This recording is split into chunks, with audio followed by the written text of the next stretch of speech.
யோ பார்த்தல எத்தனை பேரை படிக்க வச்சிருக்காங்கன்னு.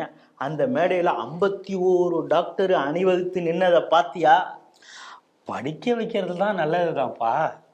உங்க ஆக்டரோட வீட்டுக்காரம்மா சில வருஷத்துக்கு முன்னாடி பேசி 7.5 கூப்பிட்டுச்சு, அது உனக்கு ஞாபகம் இருக்கா? அது ரொம்ப பேசியிருக்கு. நீ எதை சொல்ற?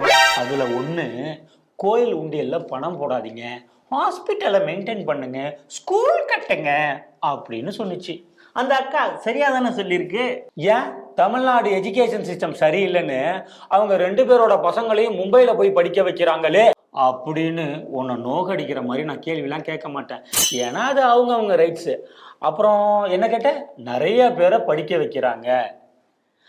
ஏன் நீ சொம்பு தூக்குற கட்சியால இங்க ஒரு யூஸும் இல்லைன்னு தெரிஞ்சுக்கிட்டு அவங்க ஒருவேளை இவ்வளவு பெரிய படிக்க வைக்கிறாங்களோ அப்படின்னும் வாய்ஸ் எல்லாம் ரைஸ் பண்ணி உன்னை நான் கேள்வி கேட்க மாட்டேன். அப்புறம் என்ன கேட்ட, 51 டாக்டர் அணிவகுத்து அப்படி நிற்கும் போது பார்க்கறதுக்கே எல்லாமே கஷ்டப்படுற குடும்பத்திலேருந்து வந்திருப்பாங்க. பார்க்கறதுக்கே அது ஒரு கண்கொள்ளா காட்சியா இருந்தது. ஆனா நீங்க எதிர்க்கிற நீட்டை எழுதி அவங்க பாஸ் பண்ணி வந்திருக்காங்களே, இதுக்கு நீ என்ன நினைக்கிற அப்படின்னு உன்கிட்ட நான் கருத்து கணிப்பெல்லாம் கேட்க மாட்டேன்யா. யா நிறுத்திய. அவங்க படிச்சு மேலே வந்துருவாங்கங்கிற பயத்துல வரக்கூடிய விமர்சனம் தானே இது. சனாதனத்தையும் ஆரியத்தையும் எப்போதும் ஓரணியில் எதிர்க்கும் கூட்டம் நாங்கள்.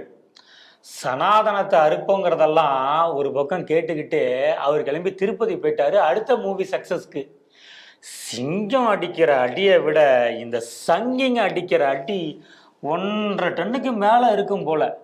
இங்க பாரு, நீ என்ன பண்ற, ஒரு தயிர் வடையை வாங்கிக்க, வேலு அண்ணன் கோஷ்டியை கூட்டிக்கிட்டு பீச்சுக்கு போ, கரவொலி பேப்பரையும் எடுத்துக்கிட்டு கோபுரம் டிசைனை போட்டு பஜனை பாடு.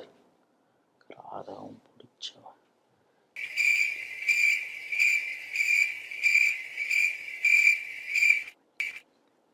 கேட்டுச்சு. என்ன சொல்றான் தெரியுமா? கவுன்சிலர் ஆயிடுவானா, என் கடையை ஆட்டைய போடுவானா, இந்த தொகுதிக்கு எம்எல்ஏவும் ஆயிடுவானா. 2026 வாய்ப்பில்லை ராஜா, வாய்ப்பு கிடையாது.